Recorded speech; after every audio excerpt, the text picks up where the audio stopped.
Hey guys, welcome to mister Viswa car care. நான் உங்கள் விஸ்வநாதன். நம்ம இன்னைக்கு பார்க்க போகிறது என்னன்னா, இப்போ ரொம்ப பரபரப்பாக பேசப்பட்டுட்டு இருக்கக்கூடிய ஒரு விஷயம். 10 வருஷம் டீசல் காரு, அதுக்கப்புறம் 15 வருஷம் பெட்ரோல் கார்.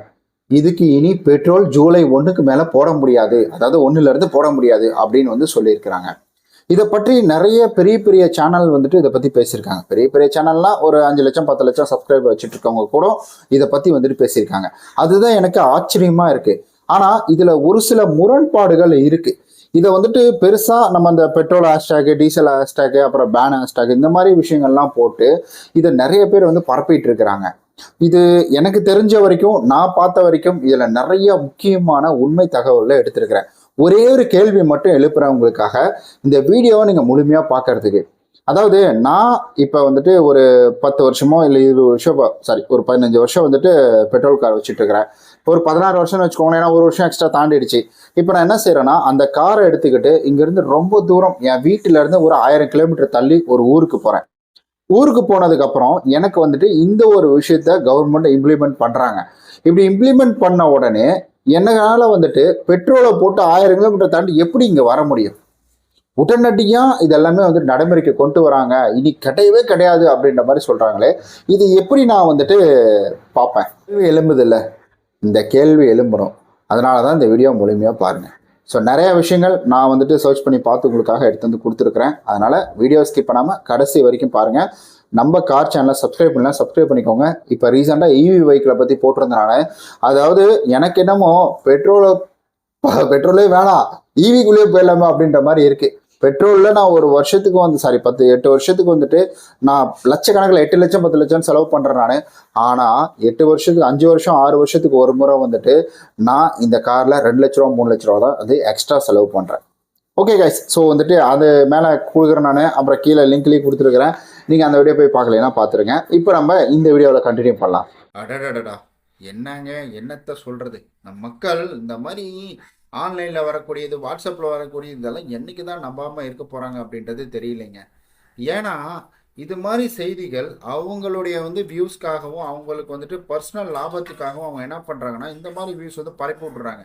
அதனால் மக்கள்களுக்கு என்ன ஆகுதுன்னா, இந்த மாதிரி விஷயத்த நம்ம கம்பல்சரி எல்லாத்துக்கும் தெரிவிச்சாகணும். நிறைய பேருக்கு இது உதவுமே அப்படின்றதுனால மக்கள் என்ன செய்கிறாங்கன்னா, நிறைய பேருக்கு இந்த மாதிரி எது அதிகாரப்பூர்வ தகவல் அப்படின்னு தெரியாமல் எல்லாத்தையுமே ஷேர் பண்ணிகிட்டு இருக்காங்க.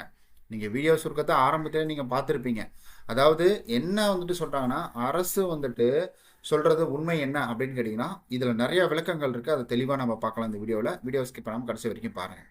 10 வருட டீசல் வாகனம், 15 வருட பெட்ரோல் வாகனங்களுக்கான ஸ்கிராப் பாலிசி அப்படின்ற ஒரு கான்செப்ட் அதில் இருக்குங்களாம். ஸோ அதனால் என்சி நகரில், அதாவது என்சிஆர் அப்படின்றது டெல்லியில் ஒரு பகுதி இருக்குது. அந்த பகுதியில் மாசு அதிகமாக இருக்குது அப்படின்றதுனால, அதாவது பொல்யூஷன் அதிகமாக இருக்குது அப்படின்றதுனால தான் அங்கே பழைய வாகனங்களுக்கான தடை அப்படின்றது வந்திருக்குதான். ஆனால் புதிய வாகனங்களுக்கு கிடையாது அப்படின்னு சொல்கிறாங்க. இப்போ நம்ம மக்கள் என்ன ஆயிட்டாங்கன்னா, இந்த தகவல் எல்லாம் பரப்ப பயந்துட்டாங்க. இதில் நீங்கள் பயப்படணும் அப்படின்ற அவசியம் கிடையாது. உங்களுடைய வாகனத்துக்கு பியூசி சர்டிஃபிகேட் இருக்கணும், அதே போல் இன்சூரன்ஸ் இருக்கணும். இதெல்லாம் சரியாக இல்லைன்னா மட்டும்தான் நடவடிக்கை எடுக்கலாம்.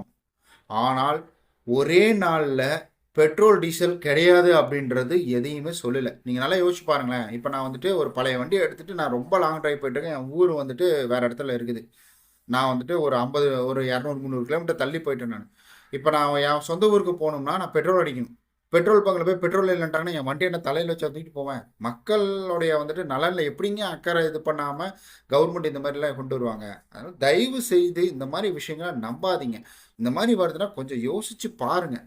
இது எதுக்காக சொல்லியிருக்காங்க, எப்படிடா இதெல்லாம் சாத்தியமா? ஒரு கேள்வி உங்களுக்குள்ளேயே எழுது இல்லைங்களா?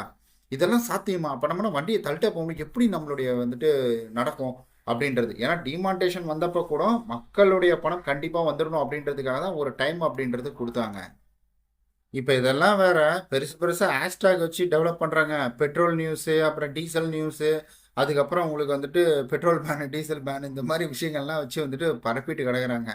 ஸோ முக்கியமாக இதில் நம்ம முக்கியமான விஷயத்தை தெரிஞ்சுக்கணும். ஒரு அரசு ஒரு விஷயத்தை கொண்டு வராங்கன்னா அது மக்களுக்கு சாதகமாக தான் இருக்கும், மக்கள் நலன் கருதி தாங்க இருக்கும். அதுக்காக மக்கள் அவதிப்படணும், ரோட்டில் நின்று வண்டியை தள்ளிட்டு வரணும் அப்படின்ற மாதிரி எந்த வித விஷயத்தையும் கவர்மெண்ட் அப்படின்றது எடுக்க மாட்டாங்க, எந்த கவர்மெண்ட்டுமே. இது பரவலான ஒரு கருத்து இருக்குங்க. என்னன்னா, அதாவது நம்ம இந்தியாவுல எல்லாம் வந்துட்டு மெதுவா நம்ம எலக்ட்ரிக்கல் வாகனம் அப்படின்றது நெறைய வந்துகிட்டே இருக்குது. அதனால மேபி இந்த மாரி நடக்கலாம் அப்படின்ற மாரி ஒரு விஷயத்த சொல்லிக்கிட்டு வராங்க. அதாவது ஈவி வெஹிக்கிள் வந்துட்டு நம்ம மக்கள் நெறைய பேர் அத ஊக்குவித்துட்டு வராங்க அப்படின்றது ஒரு நார்மலான ஒரு விஷயம் தாங்க.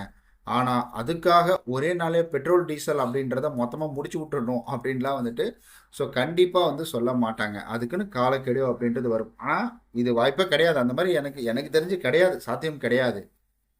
ஓகே நண்பர்களே, உங்களுக்கு ஒரு தெளிவான விளக்கம் அப்படின்றது கிடைச்சிருக்கும்.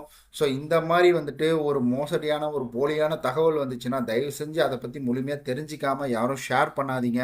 இதுல இன்னொரு முக்கியமான விஷயம் என்னன்னா, பெரிய பெரிய சேனல்லாம் இத வந்துட்டு தைரியமா பேசுறாங்க. அது எப்படின்னு தான் எனக்கு தெரியல. பெரிய பெரிய சேனல்லாம் ஒரு 5,00,000 10,00,000 சப்ஸ்கிரைபர் வச்சிருக்காங்க பார்த்தீங்களா? அவங்கலாம் இத பத்தி வந்துட்டு தைரியமா பேசுறாங்கங்க. அதுதான் எனக்கு தெரியல. இந்த மாரி தடை வந்துருச்சு, அது வந்துருச்சு, இது வந்துருச்சு அப்படின்ற மாரி சொல்றாங்க. இது எனக்கு ஒன்றும் புரியல. நான் அத பார்த்த உடனே தான் இந்த வீடியோ நம்ம போட்டே ஆகணும் அப்படின்றதுக்காக நான் இந்த வீடியோ மேக் பண்ணேன் நானு. இந்த மாரி வந்துட்டு தேவையில்லாத விஷயங்கள ஷேர் பண்ணாதீங்க. நம்பகமான விஷயங்கள மட்டும் ஷேர் பண்ணுங்க. யாராவது உங்களுக்கு ஷேர் பண்ணாங்கன்னா, முதல்ல இத பத்தி உண்மைத்தன்மை என்னன்னு தெரியுமா அப்படின்னு கேட்டுட்டு இந்த வீடியோவ ஷேர் பண்ணி குடுங்க. நம்ம மேலும் இது மாரி பயனுள்ள இன்ஃபர்மேஷன பத்தி தெரிஞ்சுக்க நம்மளுடைய மிஸ்டர் விஸ்வா கால் கார்ட் சேனல சப்ஸ்கிரைப் பண்ணிக்கோங்க. நம்ம நாளைக்கு இது போல நல்ல இன்ட்ரஸ்டிங்கான சூப்பரான வீடியோவ சந்திக்கலாம். பாய்.